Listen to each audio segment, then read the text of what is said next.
関東軍の兵士たちが草原を進んでいく。 AI で当時の色を再現してみる。1939年、モンゴルの草原で日本軍とソ連軍が激突した。世界はまだこの戦いを知らない。ヨーロッパではポーランド侵攻の2ヶ月前、太平洋戦争の2年前。だがこの草原での戦いが日本の運命を変えた。航空戦では日本が圧倒した。3ヶ月で58機を撃墜したエースパイロットがいた。だが地上では戦車と火砲の差に叩きのめされた。戦車438パイのソ連軍に日本兵は火炎瓶で立ち向かった。事件と呼ばれた戦争の物語を今日はお伝えします。白黒写真のカラー化にあたり協力いただいた東京の画像加工業者リタッチインクさんの復元方法では、従来手法のように白黒の上に色を塗るのではなく、 AI が写真そのものを補正し、当時カラーカメラで撮ったらこう写っていたかもしれない姿に近づける。これはおそらく従来の方法よりもずっと肉眼で見た光景に近い復元方法だ。興味のある方はリタッチインクレタッチ会社と Google で検索してみてほしい。国境に立つお坊、モンゴルの仏教の聖者の塚だ。 AI で色を入れてみる。この塚が国境線の目印だった。満州国とモンゴルの間には国境線をめぐる対立があった。日本と満州国はハルハ川を国境だと主張した。根拠は帝政ロシアが1906年に作った地図だった。一方、モンゴルとソ連はハルハ川の特攻約20キロの稜線を国境だと主張した。1734年に清朝が定めた歴史的な境界線だった。実は日本人の歴史学者3人が現地調査を行い、モンゴル側の主張が正しいと確認していた。だが関東軍はその調査結果を一顧だにしなかった。自分たちが主張する国境線の実効支配をひたすらに追い求めていた。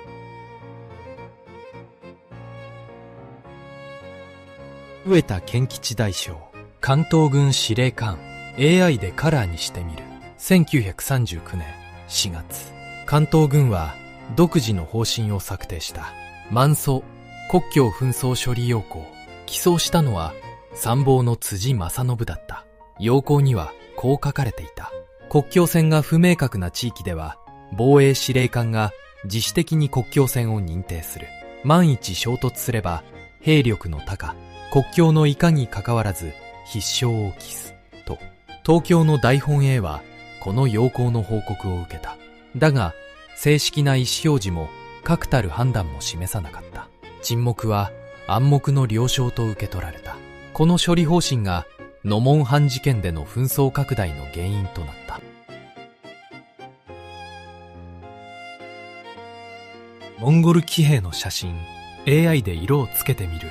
1939年5月11日、モンゴル騎兵がハルハ川を渡って満州国側に侵入した。満州国軍の国境警備隊と交戦。双方が敵が侵入してきたので撃退したと報告した。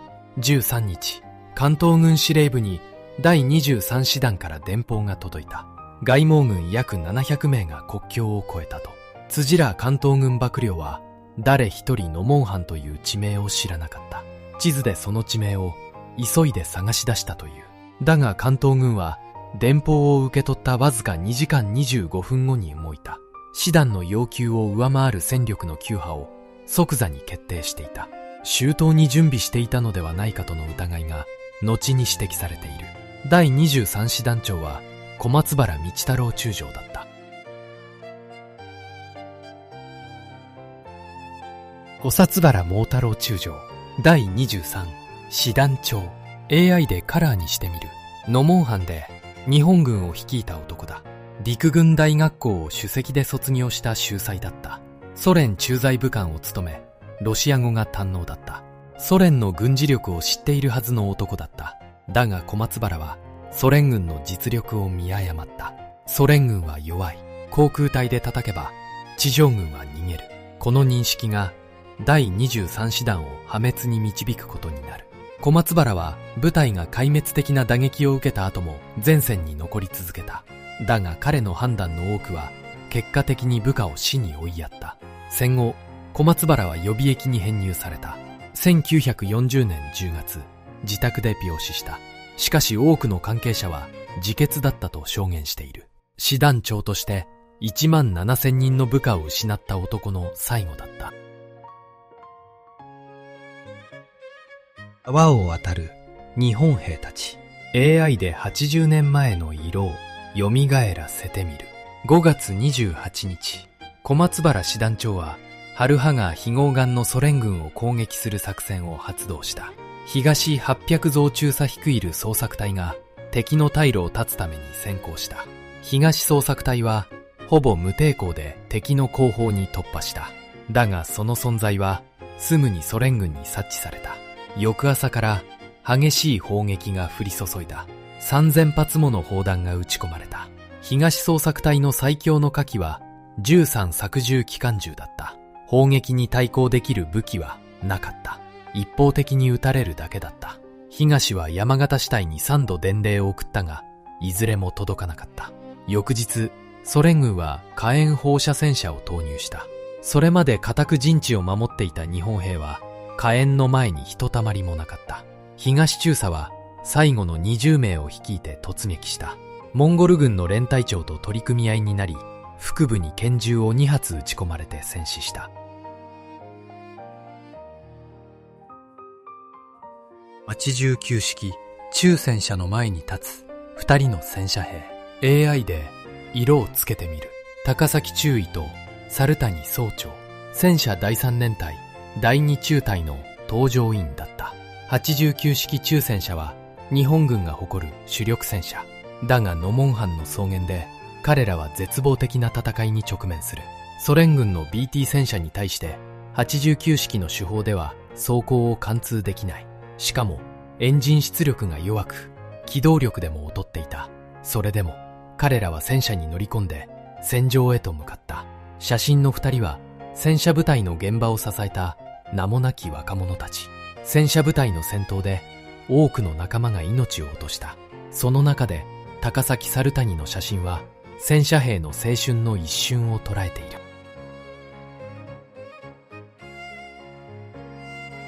撃墜されたそう。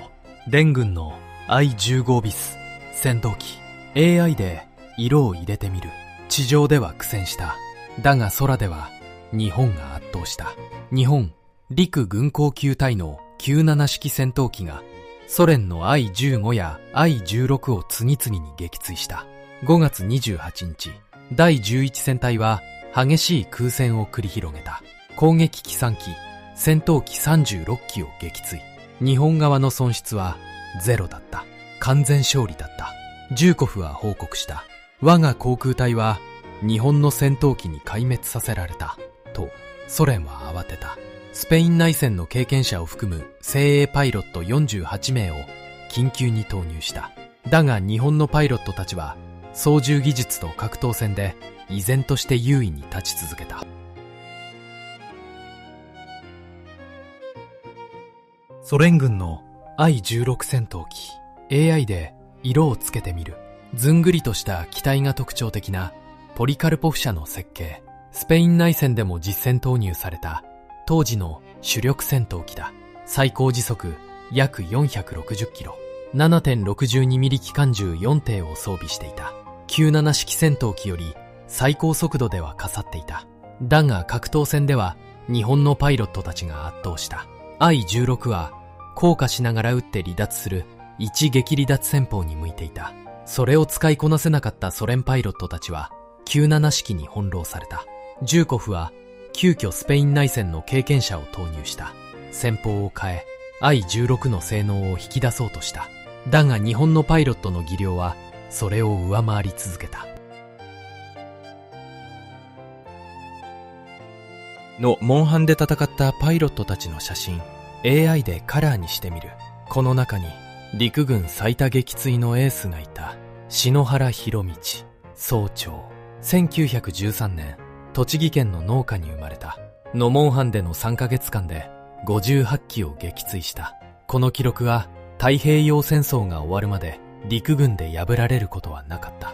6月27日、タムサグブラグ上空、篠原は1日で11機のソ連軍機を撃墜した。陸軍の1日の撃墜記録だった。日記にはこう書いていた。確実なのは敵機が火を吹いて落ちた時だけだ。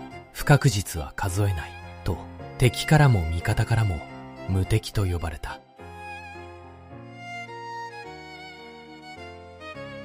97式司令、偵察機。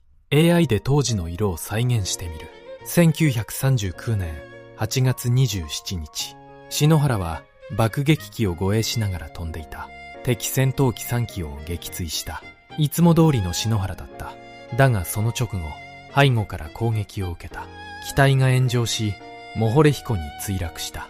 両機は救援できなかった。篠原博道、享年26。陸軍最強のエースパイロットは、ノモンハンの草原で消えた。死後、二等兵曹に昇進した。彼の日記は今も残っている。確実な撃墜のみを数えた男。その数、58。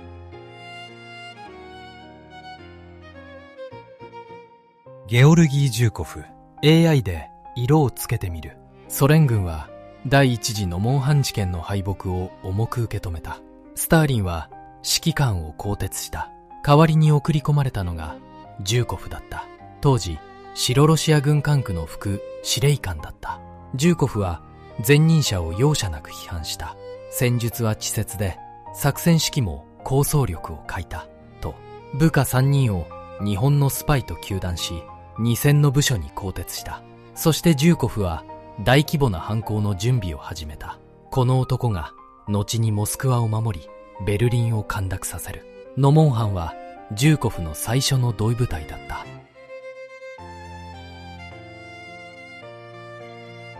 春葉、川の前線に展開する日本軍の戦車。AI で80年前の色を蘇らせてみる。7月、関東軍は本格的な攻勢を決断した。春葉名を飛がして敵陣地を攻撃する計画だった。だが、東京の参謀本部は越境攻撃を原則禁じていた。関東軍は越境攻撃を中央に秘匿することにした。昭和天皇は関東軍に不信感を抱いていた。野戦銃砲の増派を採火する際にこう述べた。満州事変の際も陸軍は事変不拡大と言いながらあのような大事件となった。と、武力ではなく話し合いによる国境諾定を行ったらどうかと示唆した。だが関東軍は天皇の示唆を無視した。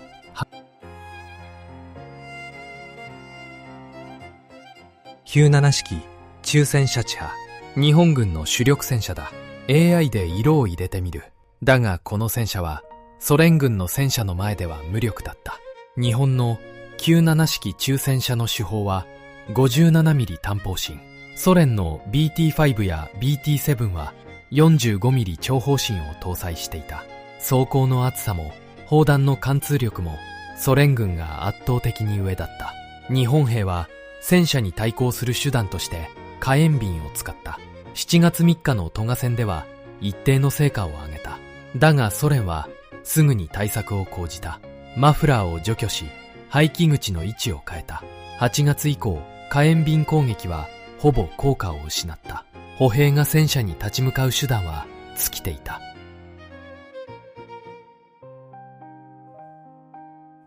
95式軽戦車ハゴー。AI でカラーにしてみる。戦車第4連隊が装備していた軽戦車だ。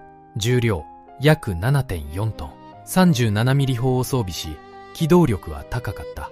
だがソ連軍の BT 戦車に対しては、装甲も砲も劣っていた。ノモンハンでは、戦車第4連隊と戦車第3連隊が投入された。両連隊で95式軽戦車と89式中戦車を運用していた。激戦の中、多くの戦車が破壊された。写真の95式は戦闘で失われ、ソ連軍に鹵獲された個体だ。戦車の墓場と化したノモンハン。そこに日本軍戦車部隊の悲惨な現実があった。95式軽戦車と97式中戦車の訓練風景。AI で色を入れてみる。戦車部隊の訓練は内地で繰り返し行われていた。だが訓練と実戦は違う。ノモンハンの草原は起伏が少なく、戦車線に向いた地形に見えた。しかし、地下水位が高く、戦車が泥に沈むこともあった。砂地で視界が遮られ、味方を撃つこともあった。訓練では想定していなかった過酷な戦場だった。そして、敵のソ連戦車は、日本軍戦車をはるかに上回る性能を持っていた。訓練で身につけた戦術は、実戦で通用しなかった。戦車兵たちは、その現実に直面することになる。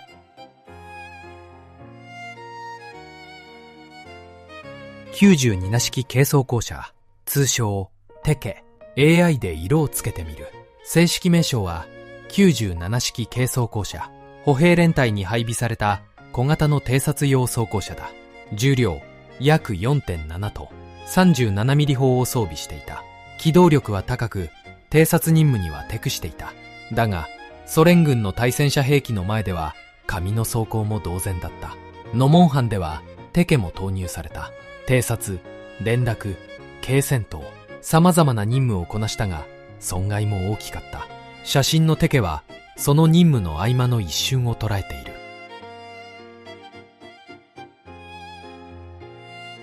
ソ連軍の T26 戦車、AI で色を入れてみる。イギリスのビッカーズ6トン戦車をソ連がライセンス生産した戦車だ。重量約 9.4 トン、45ミリ砲を装備していた。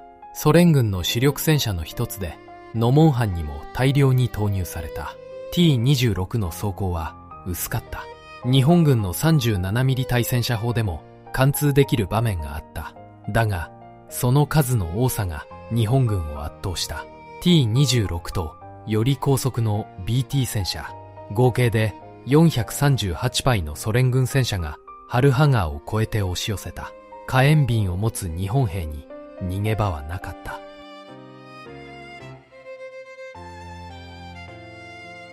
96式15式榴弾砲、日本軍の最強の砲だった。AI でカラーにしてみる。7月は20日から25日にかけて大規模な砲兵戦が行われた。日本軍は精鋭の砲兵部隊を投入した。7月だけで31,705発を発射した。だがソ連軍はそれ以上の砲弾を撃ち込んできた。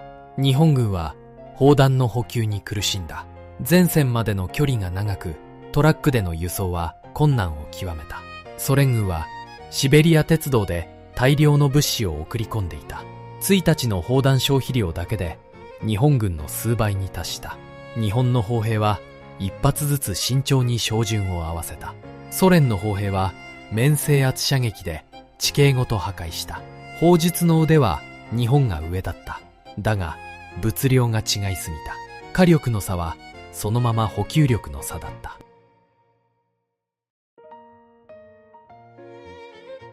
鹵獲したソ連製の機関銃を構える日本兵。AI で色をつけてみる。武器は奪えた。だが水は奪えなかった。ノモンハンの戦場はモンゴルの草原だった。木も川もない。水源はハルハ川だけだった。だがハルハ川はソ連軍が支配していた。日本兵は前線で深刻な水不足に苦しんだ。1日の水の配給は水筒一本にも満たなかった。負傷者に飲ませる水すらなかった。食料も届かなかった。補給線は後方のハイラルから150キロ以上。トラックは少なく、道路は未整備だった。ソ連軍の航空機が補給線を繰り返し攻撃した。前線の兵士たちは乾パンと缶詰で何日も持ちこたえた。それすら尽きると草を食べた。一方ソ連軍は鉄道でボルシチの材料まで前線に届けていた。戦争は弾薬だけで決まるのではない。水と食料が尽きたとき、兵士の体は動かなくなる。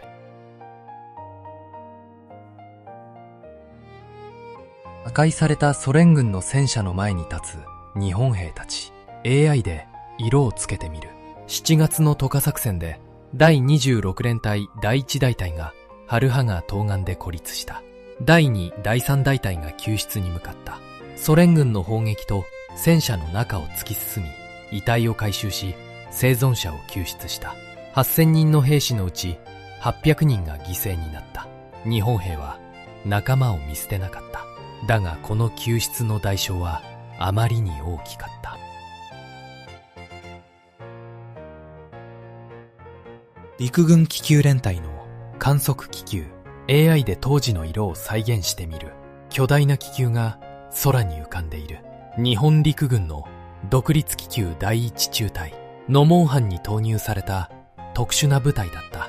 気球の上には観測員が乗り込む。地上の戦況を上空から見下ろす。砲兵の探着観測、敵の動きの監視、近代戦における不可欠な情報収集手段だった。だがノモンハンの草原ではソ連軍の戦闘機の格好の標的となった。気球を撃墜されるたびに観測員は命を落とした。それでも空からの目として彼らは飛び続けた。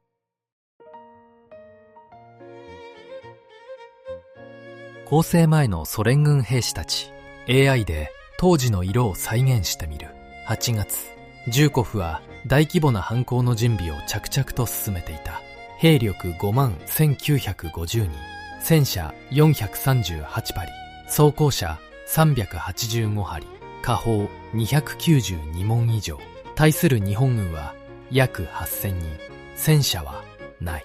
兵力差は2倍から 6.5 倍。火砲は4倍以上。戦車は一方的な差だった。ジューコフは偽装工作を徹底した。音響装置でエンジン音を消し、夜間に部隊を移動させた。飛行機を低空で飛ばし、その轟音で戦車の移動音を隠した。日本軍はこの大規模な集結に気づいていなかった。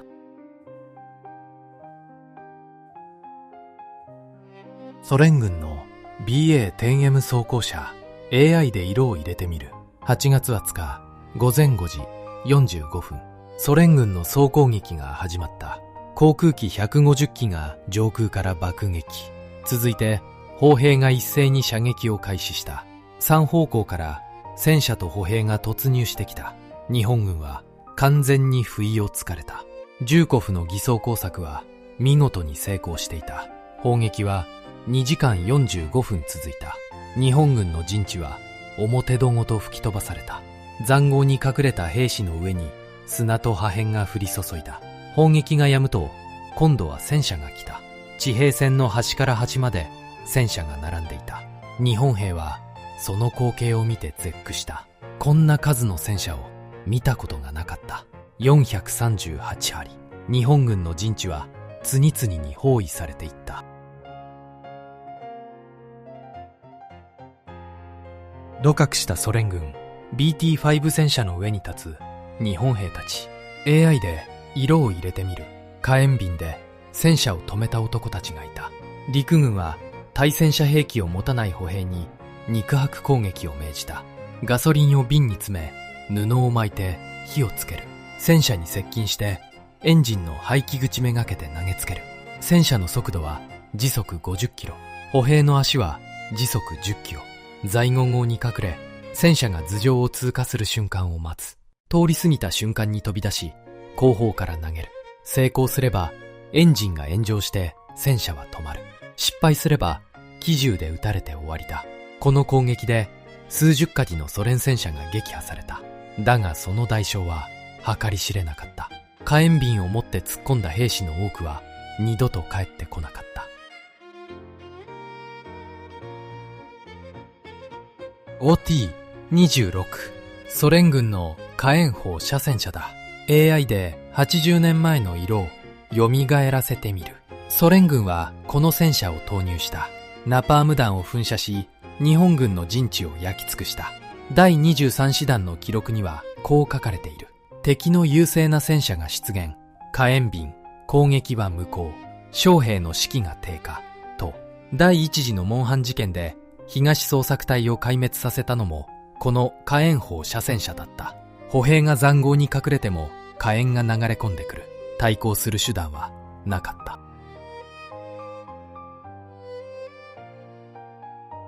89式中戦車の乗員たち AI でカラーにしてみる。8月下旬、日本軍の主力はバルシャガル高地で包囲された。弾薬と食料が尽きていく。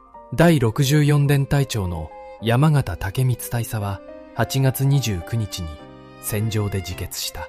死後少将に昇進した。各地で孤立した部隊が最後まで抵抗を続けた。伊予木栄1中隊長は部下80名と共に包囲された。弾薬は尽き、水もなかった。伊予木は軍刀を抜き、残った部下と共に突撃した。30名が戦死。伊予木自身も重傷を負った。生き残った兵士の一人は戦後こう回想した。草原に転がる戦友の遺体を踏みながら走ったと。あの草の匂いは今でも忘れられないと。ノモンハンの草原は血で染まった。だが圧倒的な火力の差の前に日本軍の防衛線は崩壊していった。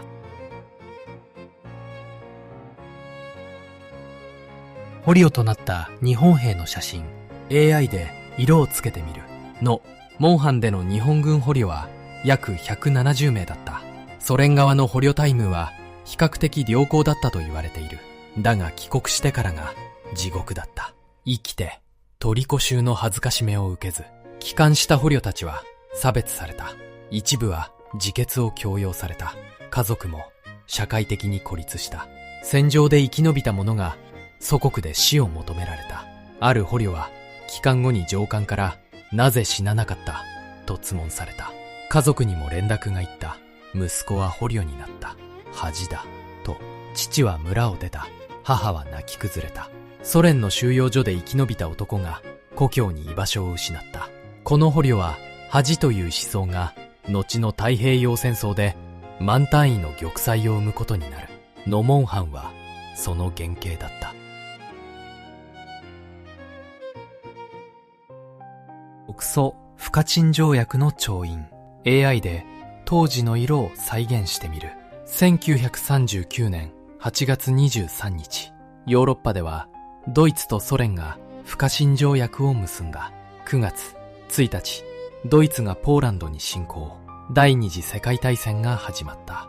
ソ連はヨーロッパに兵力を振り向ける必要があった。9月15日深夜、モスクワのクレムリンで停戦が合意された。日ソ両軍の現在地を停戦ラインとすると、日本側が主張していた国境線はほぼ維持されなかった。事実上の日本の敗北だった。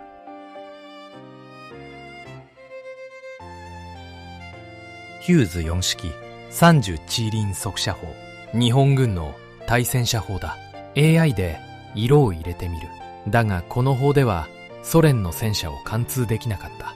ノモンハン事件の犠牲者、日本軍は戦死ここへ不明が約8000人、負傷が約9000人、合計約1万7000人。ソ連軍も甚大な損害を受けていた。戦死ここへ不明が約9000人、負傷が約1万6000人、合計約1万5000人。ソ連側の損耗率は 34.6%。これはクルスクの戦いの最悪セクターの 13.8% をはるかに上回る数字だった。日本軍は負けた。だがソ連軍も無傷ではなかった。議場立兵中将、 AI でカラーにしてみる。敗北の後、関東軍は責任者に自決を迫った。第72連隊長の酒井大佐は9月15日に清々ハールの病院で自決した。航空隊の原田少佐は7月29日に撃墜されて捕虜になった。1940年5月の捕虜交換で帰還した後、自決を強要された。戦場で敵と戦い、捕虜となり生きて帰った男が味方に殺された。一方、紛争拡大の元凶とされた辻正信は参謀本部に転任した。直接の処罰は受けなかった。死ぬべき者が死なず、死ぬべきでない者が死んだ。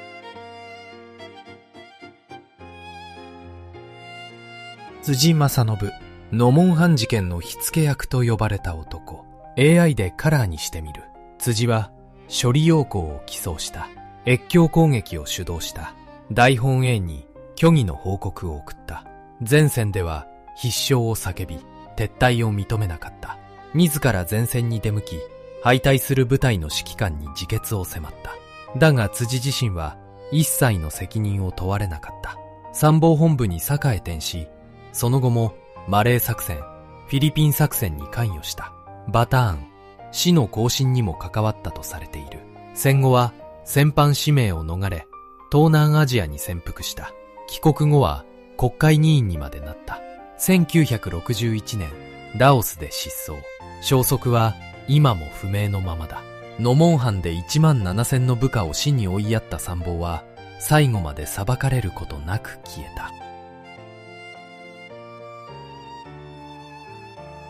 ノモンハンでの勝利が、ジューコフの名を世界に知らしめた。1941年、モスクワの戦いでドイツ軍を撃退した。スターリングラード、クルスク、そしてベルリン攻略。第二次世界大戦で最も多くの勝利を収めた将軍。その原点がノモンハンだった。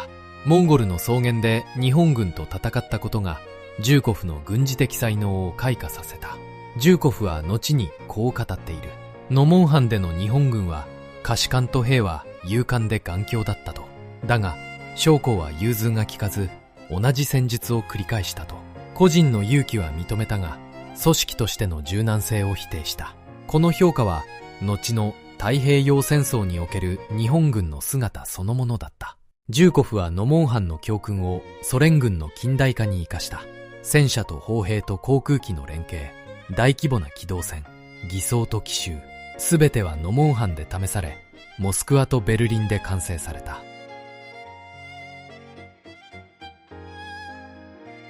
蘇中立条約の調印式、AI でカラーにしてみる。1941年4月13日、モスクワで日蘇中立条約が調印された。ノモンハンから2年後のことだった。日本はソ連との戦争を避ける道を選んだ。北でソ連と戦わない。代わりに南へ進む。石油とゴムと砂州がある東南アジアへ。この選択が真珠湾攻撃への直線的な道筋となった。ノモンハンがなければ日本は北進していたかもしれない。ソ連と全面戦争をしていたかもしれない。太平洋戦争は起きなかったかもしれない。歴史にも死はない。だがノモンハンが分岐点だったことは間違いない。ヤルタ会談、1945年2月。 AI で色を入れてみる。ルーズベルトとスターリン、そしてチャーチル、連合国の三巨頭が戦後処理を協議した。ここで密約が結ばれた。ドイツ降伏後3ヶ月以内にソ連が対日参戦すると。スターリンはノモンハンでの勝利を覚えていた。日本軍と戦う勝算を十分に確信していた。この密約は日蘇中立条約に違反するものだった。だがソ連は迷わなかった。ノモンハンで日本の戦力を見極めていたからだ。1945年8月9日、ソ連は満州に侵攻した。ノモンハンから6年、ジューコフの後継者たちが再び日本軍を蹂躙した。ノモンハンの記憶はソ連にとって日本侵攻の青写真となっていた。上昇するソ連軍の BT-5 戦車、 AI で色をつけてみる。ノモンハンの敗北で日本陸軍は国進論を事実上放棄した。ソ連と戦っても勝てない。戦車の差があまりに大きすぎる。代わりに台頭したのが南進論だった。東南アジアの資源地帯を確保する。その先に真珠湾攻撃があった。もしノモンハンで日本が勝っていたら歴史は違っていたかもしれない。日本はソ連に向かい、太平洋戦争は起きなかったかもしれない。ノモンハンは歴史の分岐点だった。